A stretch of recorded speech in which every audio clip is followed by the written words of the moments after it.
mainly. I think choosing about the settings they are asking, I think next talk is about the same. I think Dr. Sauradatta sir will be talking about after Dr. Deepak Chawla's lecture on carbon dioxide.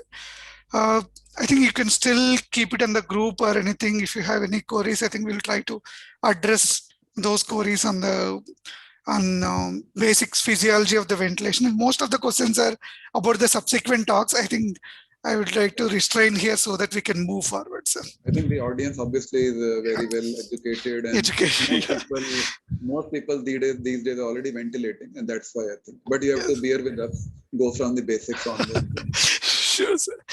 Thank you very much, sir. I think they were asking about MAP settings and PEEP settings. Most of the things about conventional ventilation will be addressed in the next subsequent talks, and we'll see whether HFO is possible in this schedule or not. Then we'll come out with that, sir. Thank you very much. Thank you very much. Thank you. Thank you. Thank you very much.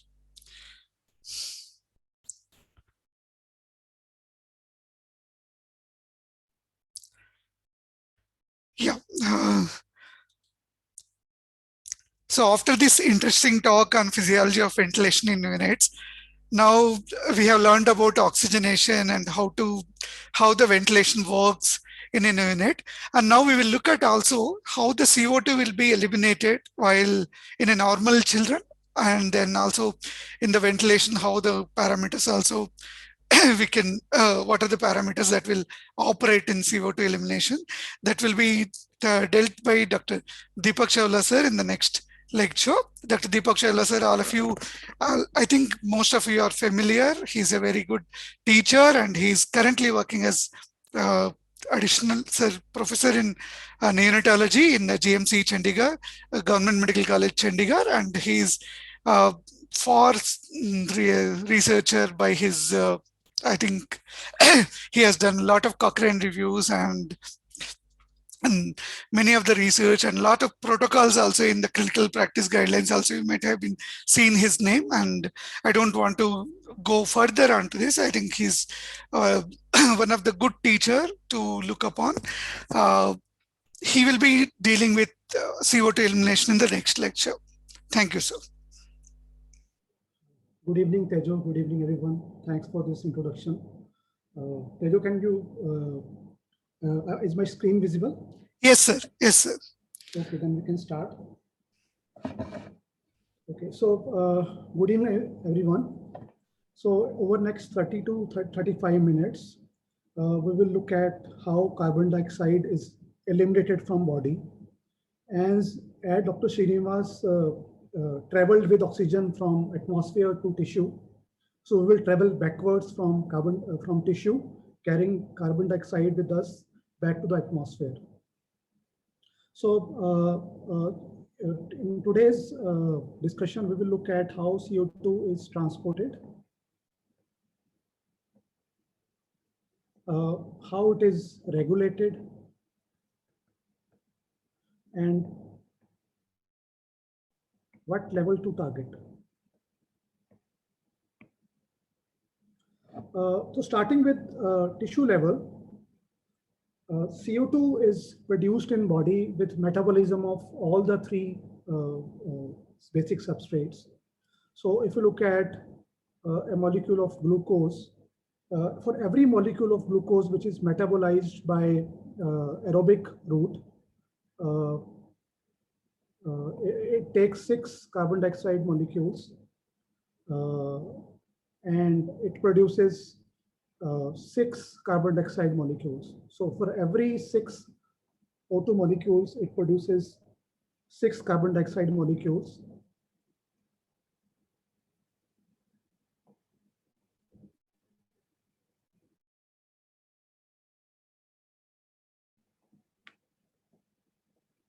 Along with 38 ATPs.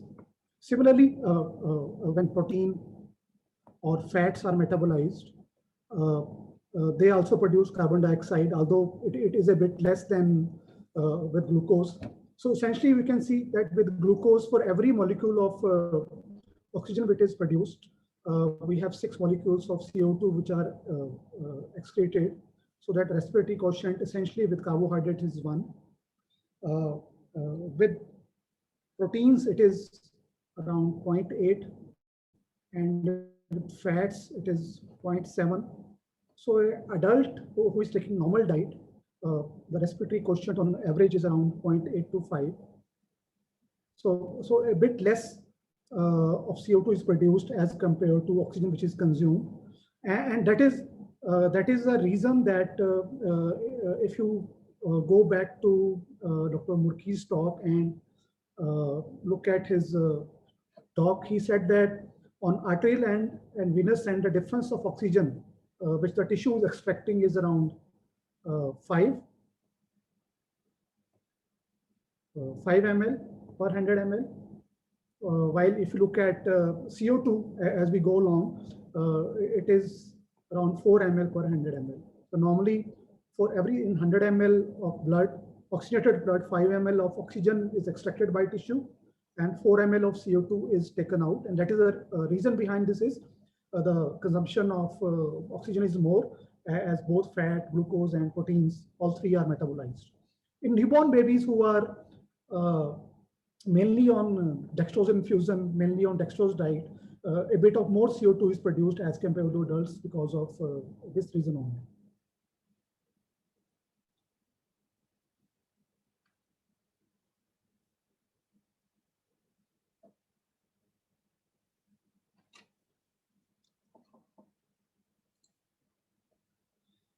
Now, if we look at, let's move from tissue to the interface of tissue with capillaries. So let's say this is the arterial end of a capillary and this is a venous end of a capillary. This is a cell and this is interstitium.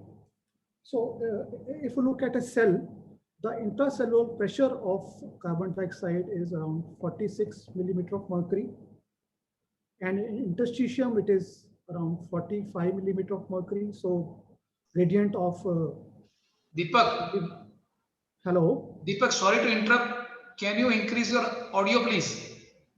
Okay, my audio is at maximum. I can speak a bit loud. There's something I don't know, but there is a few of them also put things in the message in the chat box. Hello. Hello. Hello. Increase the volume of your audio. Hello, is it better? Dr. Ashish? Almost same. Hello. Okay, go ahead. Go ahead. Okay, so maybe it's better and I will proceed. So now if you look at arterial end of capillary, the PCO2 in arterial blood is 40 millimeter of mercury. And on venous end, this 45 is in equilibrium with venous blood. So here it is around 45 millimeter of mercury. So essentially you can see the gradient of carbon dioxide from arterial side to venous side is only around 5 to 6 millimeter of mercury. If you compare it with oxygen, if you go back and look at oxygen, the gradient was much higher, around 70 on arterial side, 70, 80, 90, early adults, while it is 40, 45 on venous side. So gradient of oxygen is much higher. Now, there are two implications here. First of all, why this works? First of all, as Dr. Praveen sir said, that it works because the carbon dioxide is much more soluble, almost 20 times more soluble than oxygen. And that is why even with this much of pressure gradient, it is able to equilibrate across the membranes. But second important implication of this difference of only 5 to 6 millimeter of mercury is that this much gradient has to be maintained. If this gradient is not maintained, then CO2 cannot be excreted. And that is why lungs have to be continuously ventilated to remove oxygen, remove CO2. If you go to the previous two talks for excretion, for uptake of oxygen from the lungs, you need adequate FRC. And all our efforts for oxygenation are to improve FRC, to improve MAP or increase FiO2. While in case of CO2, because of this low gradient, our efforts are mainly to ventilate the lung so that this gradient is always and is not compromised. So with this gradient, carbon dioxide moves from cell, intracellular space, to interstitium and into the venous end of the capillary. Now once it reaches the blood, so let's say this is our plasma, this is our cell, RBC, and this is our tissue cell. Now, when CO2 is produced, let's look at how it is transported in the blood. So, this of CO2 which is produced, around very small amount is dissolved in plasma. This is around 7%, and if you look at ml, it is around 0.3 ml only per 100 ml. Then smaller proportion of CO2 goes in the cell and combines with amino acids in hemoglobin to form carbaminohemoglobin, and this constitutes around 23% of the CO2 which is transported.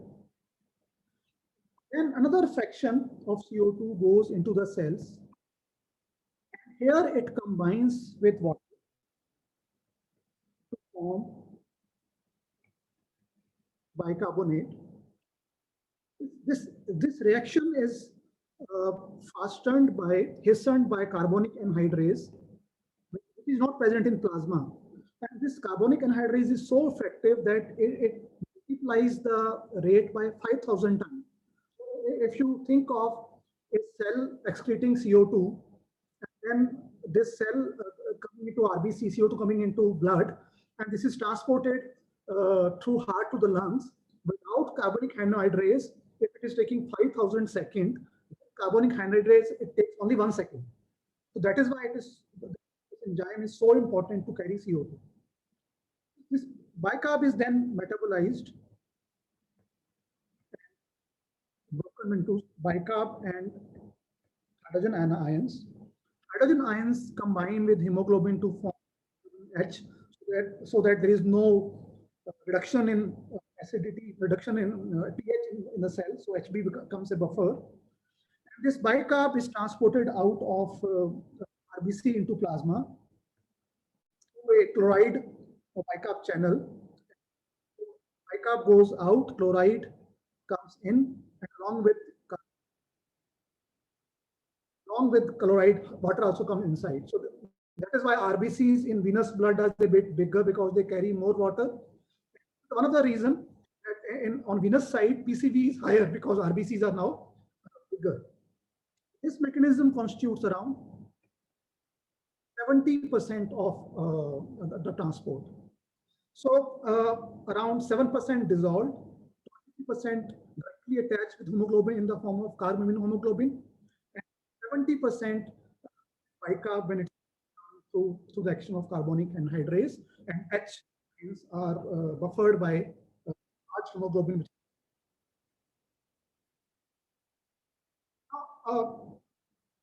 You must have known about oxygen saturation curve, as Dr. Murki showed us. Similarly, there is a CO2 dissociation curve also, CO2 dissociation curve. So if you look at CO2 here, axis, that is PCO2, partial pressure of oxygen, and CO2 in blood, that is ml per. And let's say our physiological end is, let's say, 40 to 50. So as the PO2 increases, carbon dioxide content increases. Initially, it increases rapidly as some of it is dissolved in blood, and then it becomes almost like a linear line. So the CO2 dissociation curve in physiological ranges is 40 to 50, and if you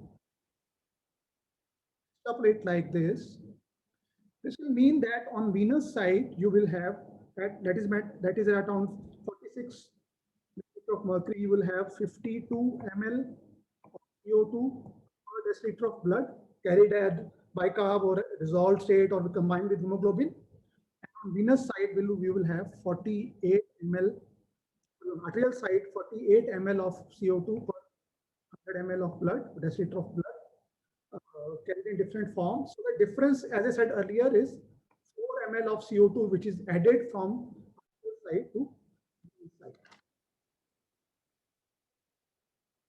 When this CO2 reaches the lungs, something interesting happens. So when this blood, which is carrying oxygen, CO2 in it, reaches the lungs, now it encounters oxygen. Now oxygen is has a much more affinity for hemoglobin as compared to CO2, and it starts displacing CO2 from hemoglobin. So as oxygen starts attaching to hemoglobin and start displacing CO2 from here, two things happens. First of all, HB as a molecule becomes more acidotic because of attachment of oxygen with it. And this has two effects. First of all, HbCO2 takes out CO2 and hemoglobin is separated to receive oxygen, while CO2 is released.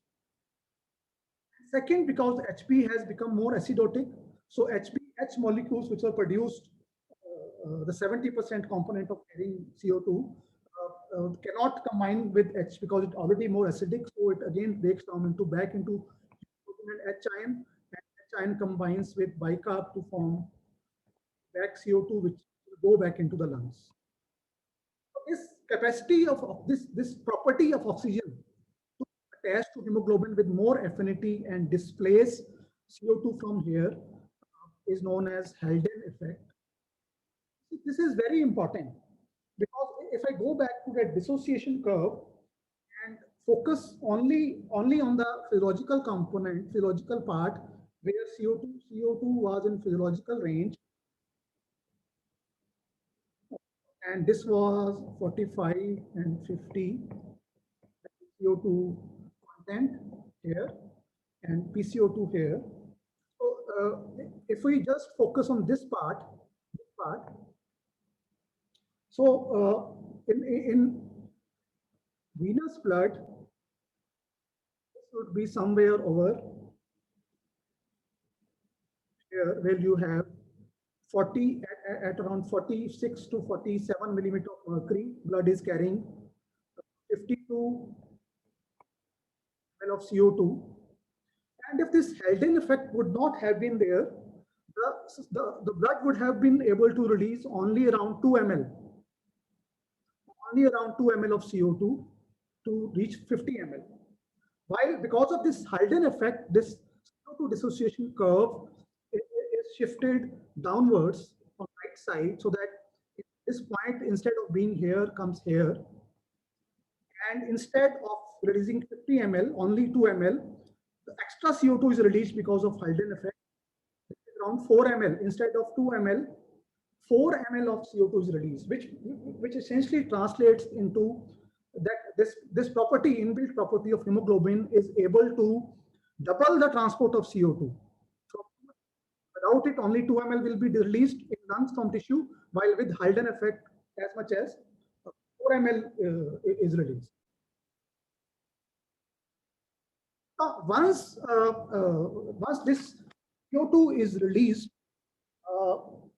it has to cross a barrier. This barrier is the respiratory membrane. It has different layers. So first of all, surfactant and water layer, then alveolar epithelium, then epithelial basement membrane, then interstitium, then endothelial basement membrane, and you have endothelium. So O2 has to come from this side and CO2 has to go to this side. Now, usually in case of newborn babies, the interstitial diseases are not a worry. Barrier is not an issue, but just for physiological principle, you must know that CO2 then has to cross this barrier. As we said earlier, the capacity of CO2 to cross this barrier is 20 times as compared to oxygen. But here, one important thing which look at, which is important to eliminate oxygen from CO2 from the lungs, is Fick's law, which states that this removal of any gas across a membrane is determined by surface area, diffusion capacity, diffusion coefficient, pressure difference, and thickness of the membrane. So which means that if surface area is decreased because of collapse of lung, because of pneumothorax, because of pleural effusion, less gas will be transported and you may have transport buildup. So this is one reason that there will be hypercapnia. The second reason can be when there is diffusion is as I said earlier, this is not a problem in newborn babies, but in some conditions when there is pulmonary edema or bronchopulmonary dysplasia, fibrosis is there, DPD is there, then this may play a role, and you may have CO2 built up because of decreased diffusion across the membrane. So this is not diffusion coefficient, but thickness. So as thickness of the respiratory membrane increases, you have less transport. Another important thing here is pressure gradient. As I said earlier, on this side you have gradient of around 45 to 46 millimeter of mercury of CO2 is there, and on alveolar side you have 40 millimeter of mercury. This gradient needs to be maintained for it to flow from to the alveoli, and if this gradient is not maintained, transport will stop. And this is why alveoli needs to be ventilated repeatedly so that this gradient is continuous. Now, let's understand the second concept of CO2 elimination, which is dead space. Now, understand that, and to understand what parameters in ventilation influence our CO2 removal, let's derive an equation which tells us all these parameters. So if we look at fraction of CO2 and alveoli, it can be derived from the formula which tells us how much CO2 is being produced, and that is CO2 is being produced and added to alveoli, divided by how much CO2 is being removed by ventilation. So fraction of CO2 within the alveoli will be CO2 being added to alveoli because of production in body, divided by how much it is being removed by alveolar ventilation. Okay, so this is our first equation. Second equation, if you go back and go to Dr. Murki's talk, the alveolar gas equation, which tells us that pressure of CO2 alveoli will be equal to how much fraction it has. So it will be barometric pressure minus water vapor pressure equal to CO2. So to combine these two equations, I carry this here. So FaCO2 becomes PaCO2 divided by this. So this equation can be rewritten as PaCO2 divided by pressure, CO2 being eliminated, CO2 being produced divided by alveolar ventilation. Now, if you look at this equation carefully, at logical state, your CO2 being produced is steady. It is being produced at a constant rate. So this is a constant. Body is producing CO2 at a constant rate. Barometric pressure in place is constant. Water vapor, we know fully saturated gas has 47 millimeter of mercury water vapor pressure. So again, it is constant. And when the diffusion across the membrane is not limited, sir, PaCO2, Deepak sir, sorry to disturb. Pressure of carbon dioxide is essentially equal to arterial pressure of carbon dioxide. Means that we can replace this alveolar pressure of CO2 with arterial pressure of CO2. We can say that Deepak sir, hello, can you hear me, sir? Inversely proportional to alveolar ventilation. Deepak sir, can you hear me? Okay, so we can derive this Deepak? formula mathematically. Deepak sir, can you hear me? CO2 is being affected by alveolar ventilation. Now, let's look at what is alveolar I ventilation. think he is not able to hear. Deepak, Deepak sir. Hello. This Sir, Deepak sir. Tejo sir. Tejo sir. Hello. Hello. Can you hear me, sir? all of tidal volume which is put inside lung does not reach alveoli, and there are many in many components it may be divided depending upon what kind of respiratory support baby is getting. So, tidal volume which a respirator or ventilator pushes into the baby can be divided into four components. First of all, external dead space, anatomical dead space, alveolar dead space, and finally alveolar tidal volume. So this external dead space is formed by different components of the respiratory tubing. That is, it may be EtCO2 monitor, it may be flow, that is hot air anemometer or any flow monitor which monitors ventilator flow, ventilator tubings, endotracheal tube, nebulizer or its spacer. So all these contributes to the external dead space. We have Sir, Deepak sir. dead space, which is Hello. by, Sir, Deepak sir. hello? Deepak sir, can you hear me, sir? Hello. Sir, Deepak sir. Hello. Sir, 1 minute, sir. The people are telling that Level, I don't know. people are telling that the voice is late. Sir, can you go to Zoom settings and see how much is the input level, sir? Go Unmute and to. let me know. Can you hear me? I can hear you, but there is sometimes it is breaking a little. Maybe when you are moving a little back or anything, that is what is happening. Hello.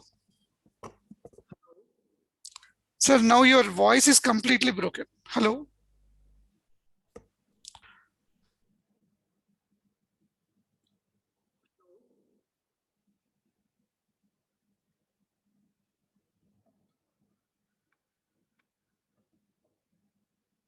Try attaching a hello. I have attached a mic. Let me know if it is now better. Hello. Sir, it is better now. It is better. Okay. Can you look at the input, sir? Maybe mic input might have been varying. That could be the issue. Just look at the in the audio setting. Using headset.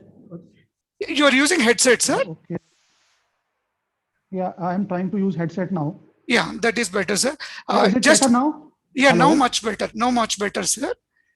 Also go to audio settings and in the microphone, you use the maximum input level, sir. Okay, let me see. Audio settings, go to microphone and use the maximum volume, because sometimes it will be automatically adjusting. That could be one of the error which can occur. Okay, so I remove it automatic and make it maximum. Yeah, maximum. That's Hello? better. Yeah, now it is much clear, sir. Now, okay. Yeah. Okay, is it better now? Yeah, I think it's much better now. Ashish Mehta, sir, are you able to hear now? yeah, but still it is not normal. It's still better than what it was. But would wish if it is better than this. I think people are saying now better. I think you can go ahead, sir. Okay. Yeah, now this is good, sir. This is good. You have taken the input level complete. Yeah, sure, sir. Okay. So second component of tidal volume, second component where tidal volume will go into the non-respiratory part of the airways. that will be anatomical dead space. Third component where it will go are those alveoli which are ventilated but are not perfused. That becomes alveolar dead space, and we will come in a bit how this affects the carbon dioxide removal. And lastly, some parts will reach the alveoli. That becomes the alveolar tidal volume, which then participates in the transport of gas. Now, this dead space, what factors influence it? So I will come in the next slide how it influences the gas exchange. But first of all, what factors influence it? First of all, newborn babies have more dead space as compared to adults. Smaller the size, more is the dead space, ratio between dead space and the alveolar ventilation. So lower gestation will have more dead space. That is why in babies who are born at lower gestation, we tend to use higher tidal volume of 6 ml per kilo, while in smaller baby we use 4 to 5 ml per kilo. Larger baby we use 4 to 5 ml per kilo.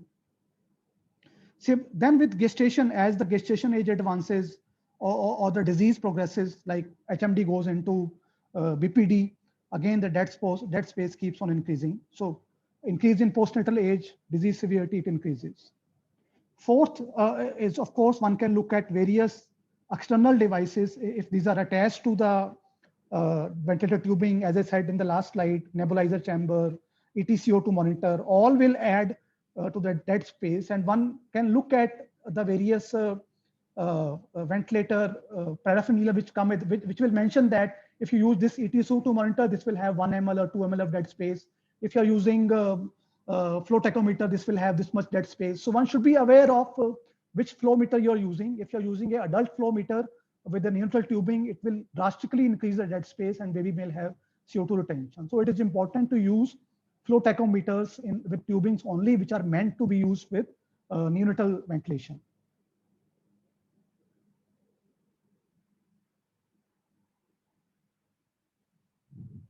Now let's look at how this dead space ventilation affects the gas exchange. And normally what happens that if you look at a normal alveoli, let's say this is our normal alveolus, this is normally ventilated and normally perfused, and you can say that VQ matching is perfect. Okay, and if this VQ matching is perfect, as Dr. Mukhi told us, PO2 level will be around 100 and PCO2 will be 40 millimeter of mercury. Now, also let's have two other types of alveolar units. First, in which ventilation is defective. So essentially, you can say this is a shunt. Shunt means that alveoli is not ventilated, but blood is being shunted without getting oxygenated. So, and the third part in which there is dead space, and this dead space is being ventilated, but there is no perfusion. Okay, so let's look at shunt first. In a shunt, you will have perfusion is there, and this blood is equilibrating with alveolus, but this alveolus is not getting emptied. So you have PO2 of, in alveolus, PO2 is 40 millimeter of mercury because this is in equilibrium with the venous blood. And PCO2, because it is in equilibrium with venous blood, is down 46 millimeter of mercury. On the other hand, if you look at the dead space, this is not being perfused. So whatever air is present here is not getting equilibrated with venous blood. So PO2 is same as being carried from inspired air. So 150, let's say 150. And PCO2, because it is negligible, almost nil. So in inspired air, so it is essentially zero, nothing is reaching from blood. Now, if you imagine a lung in which 50% of ventilation goes into each of these. So 50% goes here, 50% goes here. And Similarly, 50% of blood goes to here and goes here. Nothing goes here because this is not perfused. So 50% blood goes here, 50% blood goes here. Now, if you look here, because blood is not coming here, blood from these two will be mixed together to reach the heart. And if you take an average of this, your PCO2 will be 46 plus 40 divided by 2, 43. And if you look at PO2, PO2 will not be mathematical average because hemoglobin carries it. So it can carry even more oxygen. So on an average, it comes to around 55 to 60 millimeter of mercury. Let's take 55 millimeter of mercury will be the PO2. On the other side, if you look at air, so 50% air is coming from normal alveoli and 50% of air is coming from the dead space. So here, because there is no hemoglobin, we can straight away take the averages of these two, and this becomes O2 becomes 125 and PCO2 becomes 20 millimeter of mercury. So similar to AaDO2, if you look at arterial alveolar CO2 gradient of shunt and dead space, which is causing more gradient. So if you look at the shunted or normal alveoli, the difference is only around 3 millimeter of mercury. So shunt usually will not cause CO2 retention. On the other hand, shunt will cause hypoxia because oxygen is not getting transported, blood is not getting oxygenated. While if look at this particular alveolar unit, which has dead space, this is leading to this much AdCO2, 20 here and 43 here. So AdCO2 of around 23 millimeter of mercury. So this is the reason that shunting usually will cause hypoxia, while dead space is usually associated with more CO2 buildup.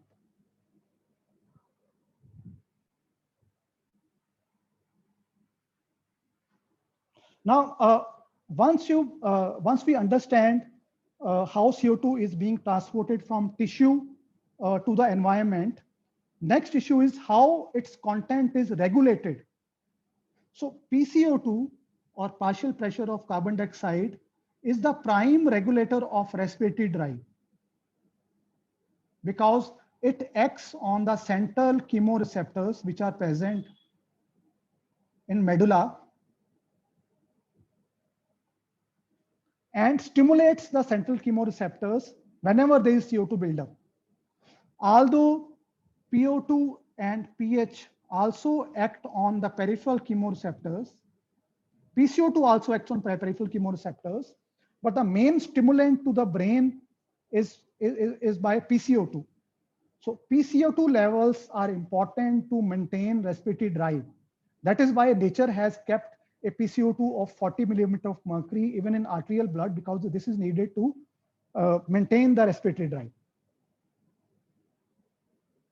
Now let's come to what is hypocarbia, what is hypercarbia, and what are effects and what CO2 to maintain. So if you look at normal CO2 levels are 35 to 50 millimeter of mercury. And we will say hypocarbia is there if CO2 levels go below 35 millimeter of mercury. So hypocarbia is below 35 millimeter of mercury. What are effects of hypocarbia on the body? First of all, effect on lungs, and then effect on extrapulmonary tissue. On lungs, hypocarbia is achieved. Look at a preterm baby. If a preterm baby is getting hypocarbia, the usual reason here is that you are giving more tidal volume. If you are giving more tidal volume, or you are giving very high respiratory rates with low TE, usually you will end up with air trapping and barotrauma or pulmonary air leaks or pneumothorax, which increases the chance of BPD. So hypocarbia in very low birth weight babies increases the chance of barotrauma, BPD, and pulmonary air leaks. On the other hand, in extrapulmonary tissue, it causes vasoconstriction, which leads to decreased brain and heart supply of blood. In brain, this is, all of you know, associated with periventricular leukomalacia. So prolonged episodes of hypocarbia, especially when it is less than 30 millimeter of mercury, are harmful and can cause adverse neurological outcome in newborn babies. Now, what is hypercapnia? Again, if you look back here, hypercapnia is PCO2 level more than 45 millimeter of mercury. And what effect it has? The effects are reverse of what we see with hypocapnia. In systemic circulation, it causes vasodilatation, which leads to increased blood supply to brain, which increases the chance of intraventricular hemorrhage. It also increases the catecholamine levels, which leads to increased heart rate and cardiac output. And then it also decreases the pH, causing respiratory acidosis. On pulmonary circulation, it causes vasoconstriction and bronchoconstriction, which leads to increased pulmonary vascular resistance. So these are effects of hypercapnia. However, it was observed from some CPAP trials that if babies are kept on non-invasive ventilation and their CO2 level is allowed to build up to more than 45 millimeter of mercury, let's say 50, 55, 60, or even 65, provided pH is maintained more than 7.20, their outcomes were as good as babies who were being ventilated. Rather, the chances of BPD were lower in these babies. Why these were lower? Because these babies were either not intubated, therefore not subjected to volume trauma, or if they were intubated, they were being gently ventilated, targeting PCO2 of 45 millimeter of mercury. So this tragedy came to known as permissive hypercapnia. That you allow PCO to build up to more than 45 millimeter of mercury so that you escape giving high tidal volume and escape giving high PIP, therefore escape causing barrel trauma and therefore decrease the chance of BPD. So this tragedy of permissive hypercapnia has been tested in 4 different randomized controlled trials. For lack of time, I will not go into detail of these trials. But what we see from these trials is that you can divide this hypercapnia range into from 45 to 70. Different trials have looked at from 45 to 70 different ranges of CO2. And what we see that 40 to 55 range is safe and is associated with less chances of need of ventilation at 36 weeks as compared to keeping CO2 less than 45. While if you keep even higher, 60 to 65 to 70, it increases the chance of NEC and increases the chance of death or low mental development index. So what we know from these trials is that if you are ventilating babies, if you are gently ventilating these babies, one should target the PCO2 levels being maintained between 45 to 50 to 55 millimeter of mercury, and not lower than 45, not higher than 55 to 60 millimeter of mercury. But this is one thing which is more important is the pitfall that accepting PCO2 of 45 to 60 millimeter of mercury does not mean that we ignore this value. So if a baby has in a ABG previous PCO2 of let's say 38 or 40 millimeter of mercury, and after 6 hours you do a ABG again, and now it is 56 millimeter of mercury, you should not say that this is permissive hypercapnia and I will allow this. You have to look into the reason of this 56 millimeter of mercury, whether it is because of increased dead space, whether it is because of complication like pneumothorax, or because of worsening disease leading to less delta P and less tidal volume. So accept PCO2 between 45 to 60, but first look at reason why PCO2 is high. Okay, so finally, to coming to the last slide, take home messages or take work messages. See, it is important to understand physiology of CO2 transport from tissue to blood, to understand how Fick's principle operates, how the relationship of PCO2 is with minute ventilation, to understand the changes in CO2 which occurs in a ventilated baby. It is to understand the role of dead space in changing PCO2 levels.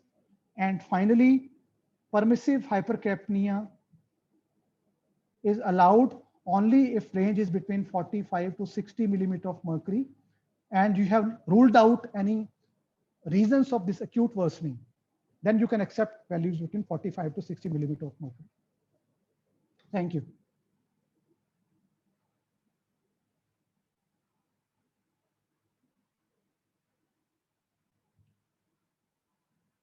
Tejo, over to you.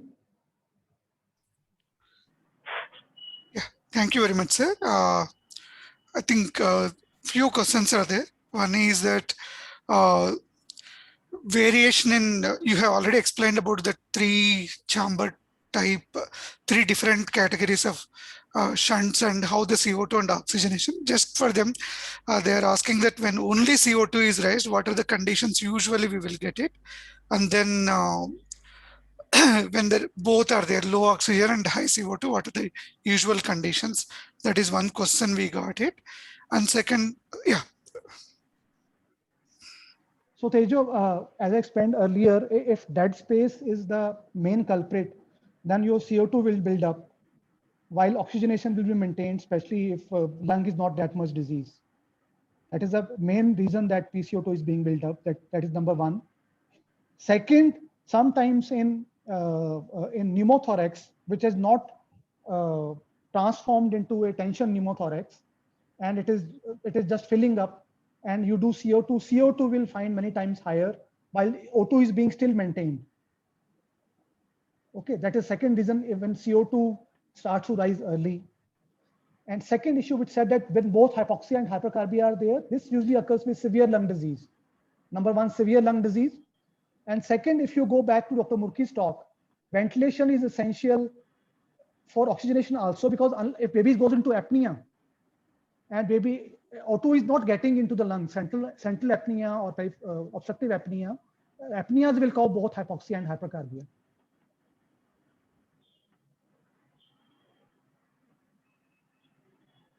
Hello? Yeah, Tejo, you're muted. Yeah, Tejo. Tejo, you're muted. I think Tejo is muted. He needs to unmute himself. So I don't know. Tejo, you are there? He's there on video, but he's muted. He's there. Yeah. Okay. He's. I can share this. So there are other questions here. Okay. Yeah, there are other questions. There are other questions now. Yeah, Tejo. Yeah. One is about the permissive hypercapnia that, sorry. Yeah, please go on. Yeah, second question is that, can you ask them to they're asking that CO2 dissociation curves. Can you just explain them once again about the CO2 dissociation curve? The Halden effect? Yes, sir. Okay, let me go back to that slide.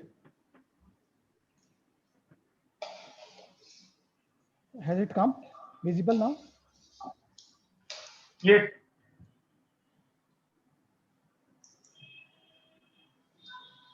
So like oxygen, CO2, because it is coming to the from tissue into the blood, it will also have a curve that as you increase the pressure of CO2 in blood, as more and more CO2 comes from tissue to the blood, and as you increase the pressure of CO2 in blood, its content in blood is going to increase. Okay, so this is true for any gas. As you increase the pressure of gas in a particular volume, whether it is fluid or it is air, its content is going to increase. The dissociation curves tell us how this relationship between pressure and volume is there for oxygen and CO2. And here we looked at the CO2 dissociation curve, and let me redraw these two lines. These two lines are just to look at the physiological range of PCO2, which is from 40 to 50 millimeter of mercury. And on y-axis, you have CO2 content.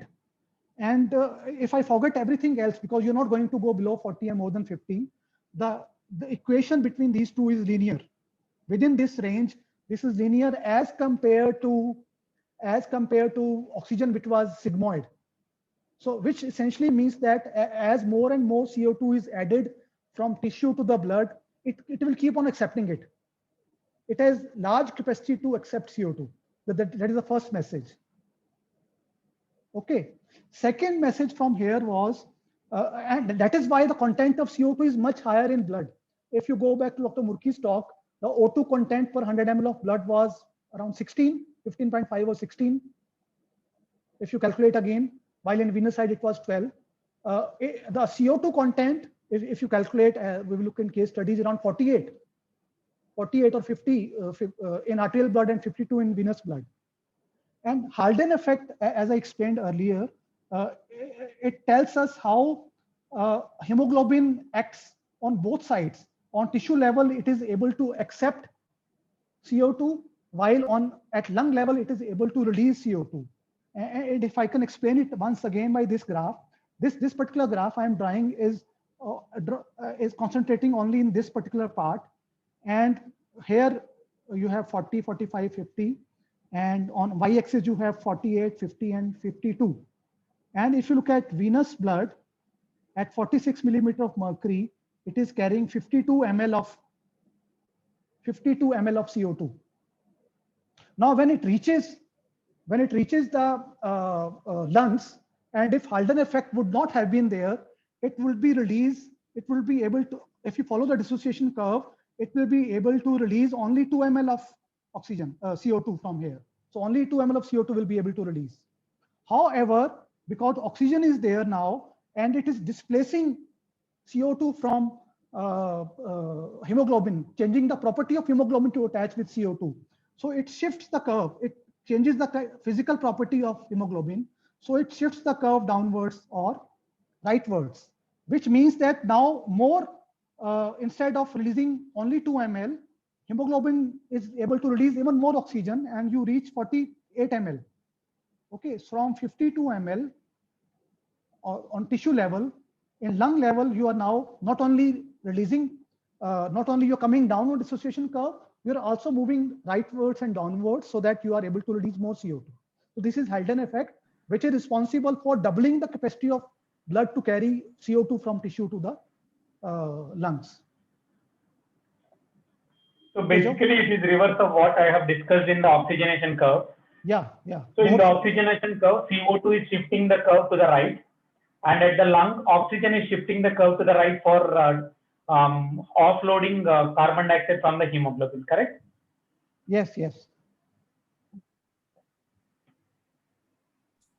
Yes, I think. So I think we'll take the questions from the chat box.